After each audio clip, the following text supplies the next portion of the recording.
Kalat nga po sa social media ngayong araw ang balita na tinanggihan ng San Antonio Spurs ang inoffer na proposal ng Phoenix Suns.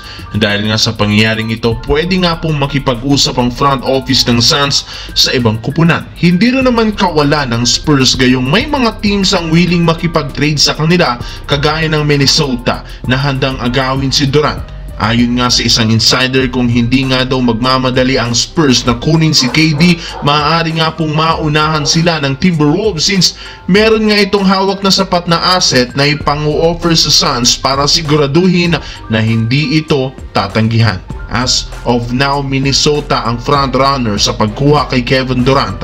Alam naman nga ninyo na gusto rin ng Wolves na magpalakas ng lineup matapos mabigo na naman sa West Finals, kaya desperado nga silang makuha at syempre maagaw si Kevin Durant sa ibang mga kupunan. Samantala, alam naman nga ninyo ay binulgar ni Shams Charania ang balita na hindi nga daw humingi pa ng trade si Giannis Antetokounmpo sa Milwaukee Bucks sa kabila ng palpak na kampanya. Wala na rin naman balak pa ang front office na ipamigay ito. Kaya tuluyan na nga pong nawalan ng pag-asa ang mga teams na interesado sana na makuha siya kagaya ng Golden State Warriors.